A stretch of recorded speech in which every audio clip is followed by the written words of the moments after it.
What an exciting day we celebrate today as we say goodbye to a facility that has served us so well. We think about the many moments in ministry, many moments in fellowship, many moments in community that we share together. We reflect back and take a moment as we think over the 16 years. Not only has this building been a church, a spiritual home, but also a community center. We look back as we think that we have been welcoming over 600 people each week in programs that are not sponsored by the church, but in our community center work. Examples, almost 200 people on Sunday afternoons gathering for the Metropolitan Youth Symphony Orchestra, just as one of our community partners. Over the years, we've welcomed the Gay Men's Chorus, Atlanta Executive Network, their offices here, Georgia Equality, Freedom Marching Band, the Atlanta Philharmonic Orchestra, all formed out of here. We began a school of music years ago that offered classes of music education. We have had countless community meetings, everything from a Maybe Baby workshop for those who are interested in having a child in their lives, to first-time homeowners, ongoing with the wonderful community center opportunities that we made available. This has been a conference center where we hosted some amazing conferences through the Metropolitan Community Churches, the People of African Descent Conference, some of them as regional, district, or national conferences. Amazing things happened and wonderful memories. This has been an educational center. Lots of teaching has been going on over the years that we've owned this facility. Everything from children's Sunday school programs, opportunities for teens.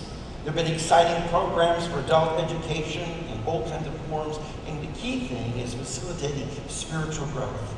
And most recently, the opening of our seminary program, the Emerson Theological Institute, offering the opportunity for people to receive a master's or doctorate of divinity degrees. This has been an important time for many people to come in and experience a new journey through the powers of education as well. How many remember Tammy Faye here in 2001? Maybe you were here. Tammy Faye Baker, she was here speaking and sharing one of the longest services we've ever had. I think she went for 2.5 hours. She made me look like a short preacher, you know. It was dynamic and exciting as we think about the many people who came through our doors, getting acquainted with the ministry and message here. Kristen Beck, the U.S. Navy SEAL, who was part of the team that captured Osama bin Laden, and her testimony of her transgender journey and her coming out, transforming her life from a Navy SEAL to coming out as a woman running in politics. We've hosted mayors and senators, congressmen, and many more. Even candidates for the governor have stopped by this facility to greet us, to offer their words of encouragement or support, or to say congratulations over the years. This has been a place of connection where many people have made some wonderful connections. Some of you found your life partner here. Some of you found your best friends here or created family. Family was found or made here, whether it was biological or chosen family that came together here. Many baptisms, many wonderful weddings, ceremonies, commitment ceremonies, down through the years of those people professing love and love's great commitment one to another. This has truly been a spiritual home for so many, where they found a place to awaken to the presence of God. A place where they could come feeling, many of them, ostracized, alienated, left out, to be welcomed. We have found this place to be also a place not only of great joy in what it offered to us, but a great challenge. Leaking ceilings down through the years. Many a storm that we've encountered, and most recently the last one in November, which washed away all of our carpeting and many other attributes. We've weathered through all of these things together. There have been lots of renovations and new beginnings that have started here. Not only has the facility itself found a new beginning, and another new beginning, and another new beginning, as we've remodeled and renovated in different ways, but our lives too have found new beginnings. And there have been spiritual renovations taking place here.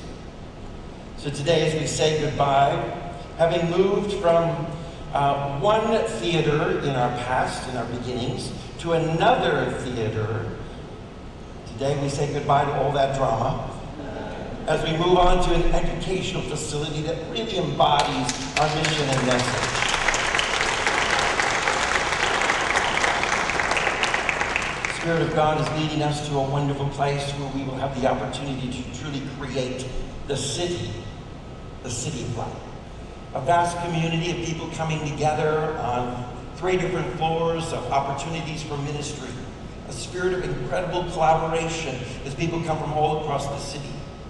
People have nicknamed us already, are you the new spiritual mall, the one stop for our spiritual life?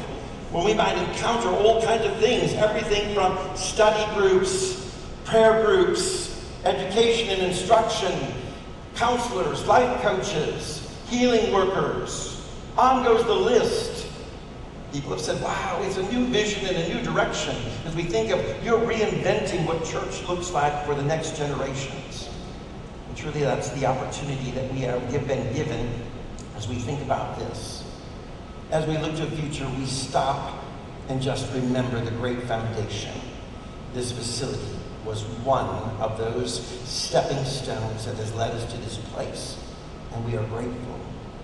So I just want to encourage you to take this moment to just close your eyes and center your hearts. Maybe reach out and touch the chair in front of you or the chair that you're seated on and express gratitude. I want to express gratitude for the people who had the vision to move to this location. Those board of directors and pastors who set the course down and said, we're going to step out of faith and purchase a movie theater on Telly Road when many people wondered if it was possible. But they laid a foundation. They set a pathway.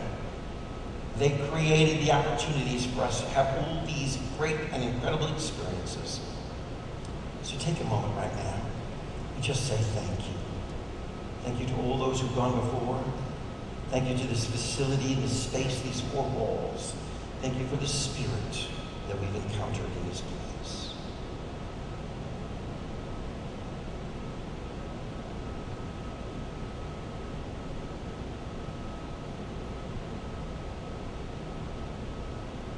Amen.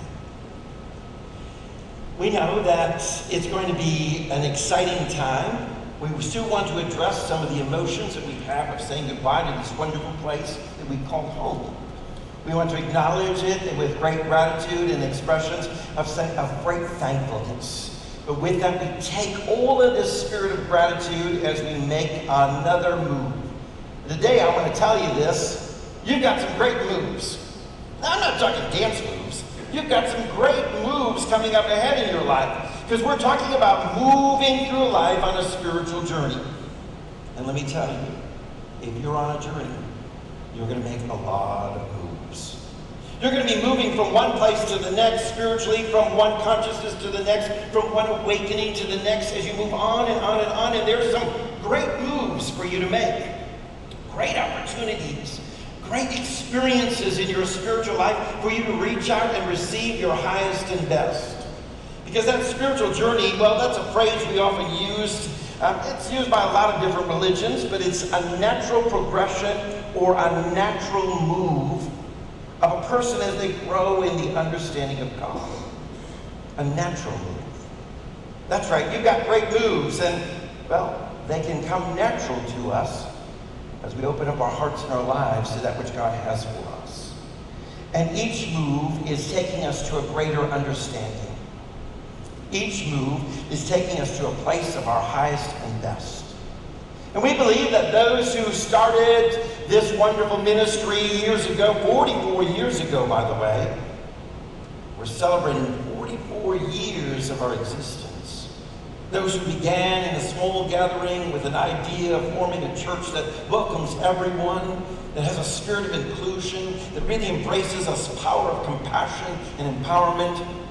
They move from location to location as they are understanding of their mission and message, as they're understanding what God wanted to do in their lives, hearts and lives, transform them and hold them to move to new places. And yes, now we're getting ready to make another great move. A physical move, but also a spiritual move. Because we're leaving this building on September 30th. We're turning over the keys. We're having this wonderful moment of saying goodbye. We don't know what the future is, by the way. I met with Children's Health and the owners of the facility, and of course, 2 years ago, their concept was they were waiting for us to leave so that they could tear it down. Now they've changed their idea. They don't know, but they bought 12 other buildings around us. So there's a lot of facilities that are also being vacated. And they're looking for a plan that will maybe unfold in about 5 more years. Whether this will be a place for a hospital, whether this will be a place for administrative work, they don't know fully the full extent of the vision. But we're excited to know that as we move out, the whole consciousness is going to continue of healing. Because we were here with the purpose of healing. And as we move on, not because of a building or because to take things with us, a physical move necessarily, but we move on with spirit, taking with us that same energy and power and presence, the same concept and vision, that we continue to be a place for healing for so many. So we're moving on because our vision is expanding, and we're growing in our understanding of God. And so along with it, we want to make sure that every move is successful. Now certainly, our physical move, we want to make sure is successful. Randy Carter's worked with 2 men in a truck, and sometimes it was 3 men in a truck. Contrary to their name, or 4 men, or whatever, they all came together to help us move out on Friday, loading up several loads to go over to the new facility. We're moving in phases. That's phase 2. Another truckload had gone about a month earlier. Now the final will come. And as we're moving, we want to know how to make it successful, how to be the best. I think that's a metaphor for our own spiritual life, because as we move through our spiritual journey, we want to know how to make our spiritual moves the very best. We want to make those steps, those strides we make forward, how are they most successful in the journey of our life? Because we must take a moment to realize that every great move is going to require something key, and that's called change. Ouch. That's a word some of us struggle with. They were not so good with that word change. But change is the law of growth. It's the law that really leads and guides our life and takes us from one step to the next. Change is this wonderful thing that helps us understand that without it, well, if we didn't change, we'd be dying, wouldn't we? There's no greater mistake than that of being afraid of change. Because when we're afraid of it, there's a lot that grasps us, holds us back, keeps us from moving to that highest and best. To be afraid of change is to really doubt the guidance, the wisdom, the strength, the very plan, the very essence of God when we're fearful that something new coming ahead may not be its best. Oh, but we know that God is always on the journey of taking us from better to best. And I want you to know that and affirm that. Every step of our life is that moving in the wonderful tensions of the presence of God to take you to higher levels in the journey of your life. So the key in life is to say, welcome to every change. Welcome to it. Experience it. Welcome it to its fullest. Welcome all that it brings into your life. Because as we do so, we should insist that it's going to turn out to be better, and it will when you insist, when you open your life to that. Scripture says all things, everything, every move, every step you take, every transition in your life, every change will work together for good to those who love the Lord. Who are walking in the very love and the consciousness, the awareness of the Lord. It's nothing but good for us. So we want to experience that to its highest and best. I'd love to go to Scripture to find some examples for our own life, for the changes that we're going to make, for the moves that we make spiritually in our lives. So let's take a look at some great moves in the Bible. You're not the only one with great moves. No, there's some wonderful characters. How about the story of Lot's wife leaving Sodom? Lot and his wife called to leave just before the destruction hits this city. Said, leave in haste, move on out. But as you leave, please remember, don't look back. Oh, Lot's wife, having enjoyed all the luxuries and fineries of a large community, of an urban environment, now thinking, wait a minute, we're going out to the desert? We're going to live, what, in the wilderness? We're going all by ourselves? I'm leaving behind friends and community and all the wild living of Sodom and all that it offered to us. We're leaving every part. And in that, her feelings of uncertainty in her life about what was ahead, she turns around and looks back and turns into a pillar of salt. Now, it's a metaphor for us in our lives. It really speaks to us that every time we want to move forward, but we live in this kind of sense of uncertainty about what is happening in our journey, there's a tendency to want to look back. We're caught in that limbo. We want to move forward. We want to look back. We want to move forward. We want to look back. We're caught in that. We don't move. We become stagnant. We become like our own pillars of salt. We're left there standing in the deserts and in the wilderness of our spiritual lives. What makes us really look back then is that feeling that we just aren't really certain about what is ahead for us. When we can't be certain in our lives, it's only because we don't understand the very power and presence of the divine at work within us. Over the past few weeks, we've been talking in our classes at the Emerson Theological Institute about understanding who and what God is. And we say three things. Oh. Right? You're in one of those classes, say it with me. Oh. You've been learning it. What are those three O's? It's omniscience, that God is all-knowing, omnipotent, God is all-powerful, omnipresent, God is ever-present in our lives. That's who and what God is. So say it with me. Oh, that's right. When we know that, there is no uncertainty. Because we're walking with the God that knows everything.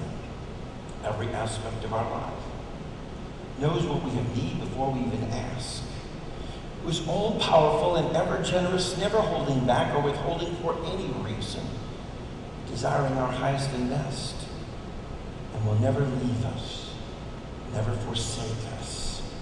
So if you know God, you know these wonderful attributes. Oh, that's right. Oh, that's right. Oh, yes, I know it now. Oh, yes. When we begin to claim it, we begin to walk in that, there is not an uncertainty in the journey of our life. Instead, there's a sense of confidence. I step out, I walk, I move, I know that God is always making a way. I need not look back with some sort of remorse or questioning. I simply look forward and move with that kind of certainty. Because what it is our spiritual work is this journey of learning to trust constantly. For trust enables us to live in the places where that uncertainty would want to rise up in our lives. You have those moments when questions come. Am I doing the right thing? This way, that way, where do I turn? Feeling uncertain. As we learn the very spirit, the spiritual work of the Spirit, of learning to trust. And that trust becomes a part of our lives. We are strengthened to know how to walk and believe with a confidence, head up high, knowing exactly our direction. Not afraid, not fearful, not concerned, but walking out with the very power and presence, affirming and leading the way for our lives. Here it is, this wonderful thing that we learn how to build this trust. You want to know how to build some trust in your life? You want to really know how to strengthen that trust in your life? When you begin to pray affirming prayers, they just stir up the trust within your life. Those wonderful prayers that say, I know, not I'm questioning and I'm wondering, but I know that God is making a way. I know that God is leading. I know that I'm experiencing the divine power and presence of God right here and now. I know this, that affirming style of prayer stirs up the power of trust within your heart and your life. I believe. When we say I believe, it's amazing. Because it just then grounds our feet solid on this earth where we can say, yes, I know that I know because I am believing. And this I believe. And our trust is stirred and awakened to new levels when we begin to say, I am. Ooh, what a powerful prayer that is. I am healed. I am blessed. I am prosperous. I am filled with the goodness of the divine awareness. I am wise. I am walking in God's direction. I am being led by the very Spirit's insight for my day-to-day journey. Those are words that are filled with trust that enable you to stir that power of trust and belief. Isaiah 41:10 says, "Do not fear, for I am with you." Ooh, I am with you. "Do not be afraid, for I am your God. I will strengthen you. I will help you. I will hold you with my righteous right hand." How powerful these promises are that we stand in trust. There is no uncertainty. We need not be like Lot's wife. For let me tell you this, that uncertainty holds you in this stuck position. The only impossible journey of your life is the one you never begin. That's the impossible journey, because you didn't begin. Every other journey is possible with God. Every single move you make, those great moves you're going to make in your spiritual life, every one of them, God is with you. God is leading you and taking you from this place to the next place and moving beyond. That's the beauty. Nothing is impossible with God. So when we understand that, we make a confirmed commitment then to not be a pillar of salt, not to be stagnant in our thinking, not looking back, wondering and questioning with uncertainty, but moving forward with a commitment that says, I move and I move onward. That no matter what the obstacles may be, I press towards the mark of the high calling of God, is what Scripture says and calls us to do. Another great example of great moves was those who were leaving the wilderness wandering. The children of Israel. Oh my Lord, it's finally time in the story for them to leave the desert.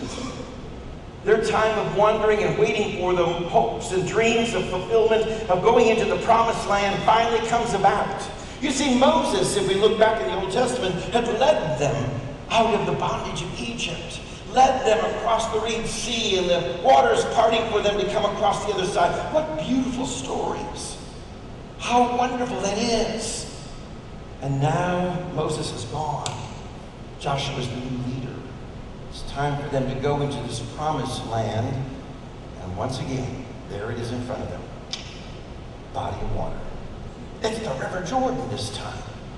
Evan, what's it with these Israelites and water? Every time they're turning around, there's some sort of obstacle with them. And they move in ways that they are understanding that there is no regrets. For they see clearly that whatever happened once will happen again. Because as they came to the waters of the Red Sea, their wonderful faith as they marched into those waters, the waters parted and they crossed on dry land. Now they're once again at the river banks, waters again at the River Jordan, and wondering how do they cross over. And again, by great faith, the waters part for them, and they move on. You see, here's the spiritual truth that's echoed down through the Old Testament and in through the New and all throughout the Bible's teaching of truth. What happened once for you will happen again. And if you had an amazing moment with God here, it will happen there. If you had a wonderful awakening at once, it'll awaken again. No matter what happened to you, if you had a healing at one time, there's healing again for your life. I'm here to tell you, just because it happened once doesn't mean it's done and over and you're finished. There's more yet to come. Ooh, look at this. Throughout the scriptures, the miracles of Moses were manifested in Jesus. Moses liberated the people from Egypt. Jesus taught a liberation message that liberates us.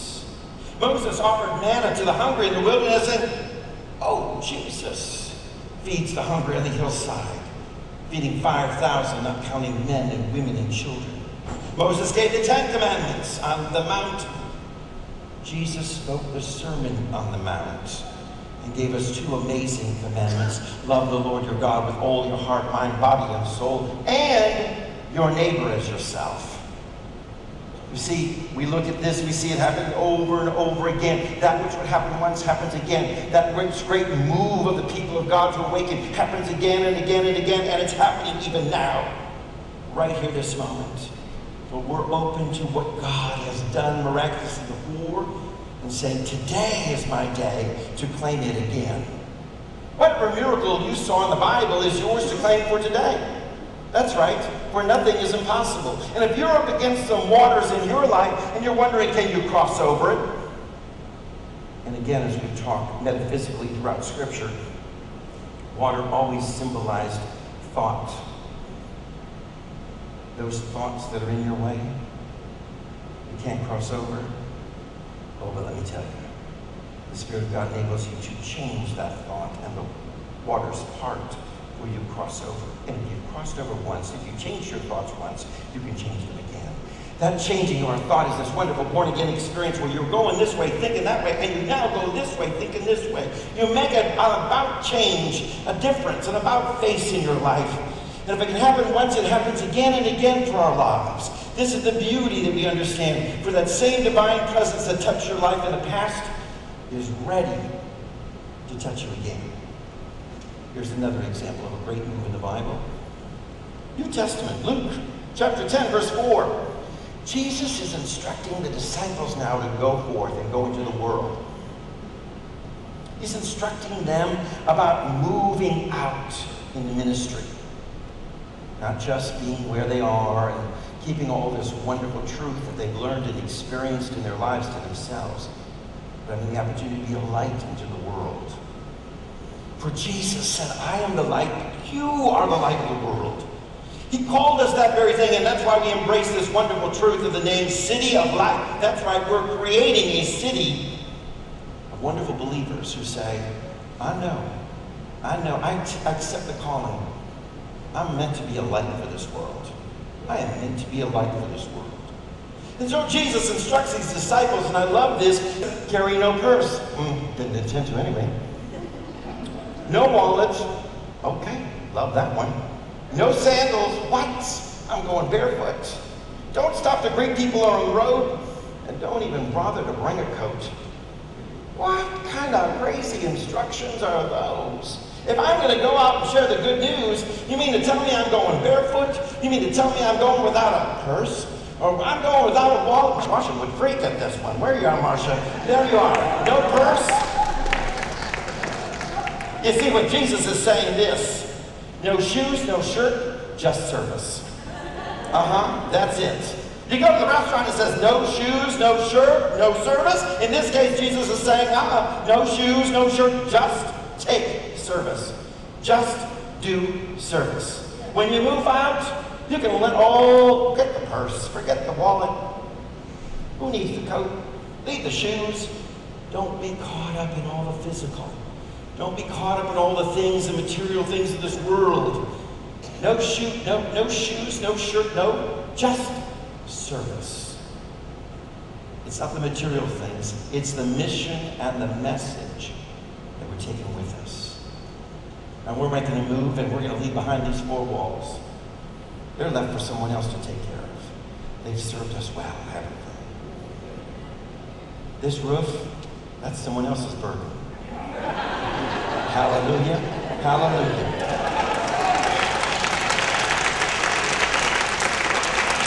But we ain't taking it with us. I love this because in our new building, there are 3 stories. There are 2 stories above the roof of the sanctuary. I'm not really worried about a leaky Sunday where the rain is coming through the roof. If that happens, we're in really big trouble. It's not the material things. It's not these 4 walls. It's what we've learned, what we've experienced, that we received, that we're taking with us. What we've learned, the calling we received, and the love that we've experienced. In life, we're going to move forward carrying only what matters. And that's how you move aggressively and you move successfully in your spiritual life. Take only really what matters. Isn't it time to set down some of those baggage of life's disappointments? You've been carrying it for so long. It's time to only take what matters. That purse full of disappointments, leave it behind. How about all those material wants and desires you were hoping for? Well, leave those sandals of those desires behind.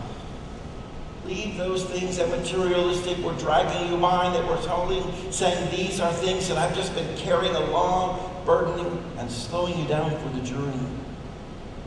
Take with you the most powerful things, and that is your purpose, your calling. When we leave this building, we take with us our purpose, our calling. We know who we are as a city of light. We know what we're called to be and to do. We're taking that with us.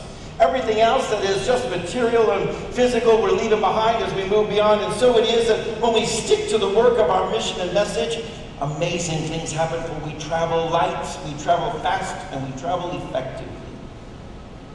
Jesus wanted us to depend on the wonderful generosity of the very Spirit and presence of God that is ever there to unfold blessings for our need. Here's the key thing. Disciples, you know what? In that little purse you're carrying, John the disciple, it's all that money that you're going to rely on and hold on to, say, and you're going to count every single day and wonder, and those credit cards you've got, that's your security.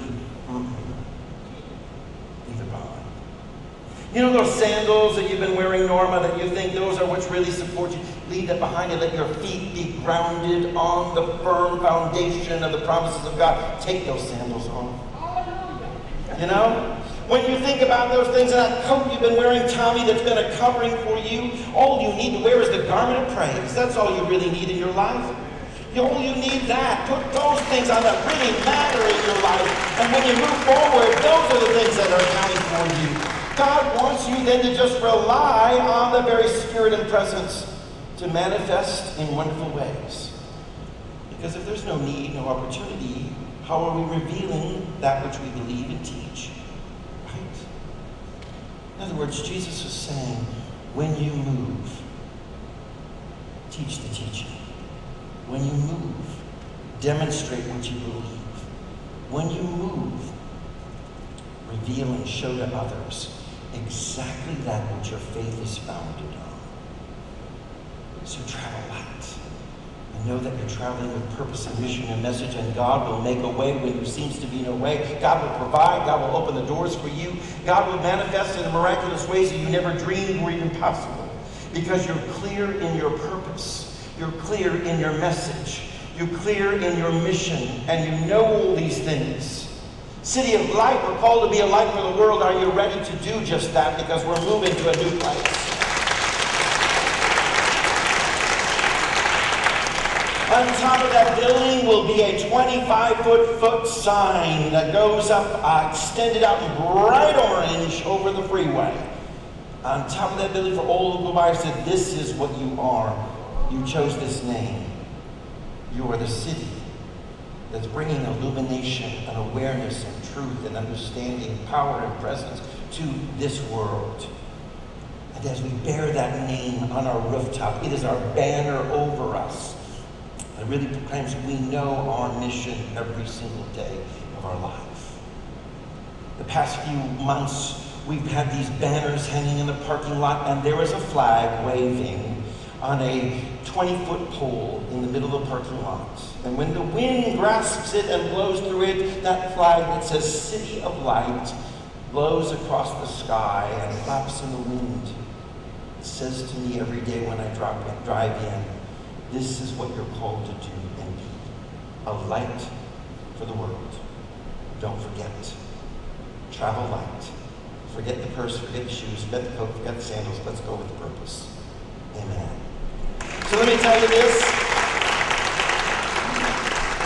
You've got some great moves, and there's even more great moves ahead. I'm going to tell you this, that there are some wonderful things on your journey. So let's review just a moment. If you understand who and what God is, say it with me. If you understand that power and presence and who God is, well, you know what? You move with certainty. You walk out knowing you don't look back. You understand who and what God is? Well, you can trust the power that enables you to move forward. You are certain. You are filled with trust, and you affirm it every single day in your words. And you can make every move with the greatest of ease because you know that really matters, is that you take your mission and your message, and that's all you need as you travel light through this world. So these are the things that will make for a great move in your life each and every day. Take these tips to heart. We're ready. We got some great moves ahead. Amen.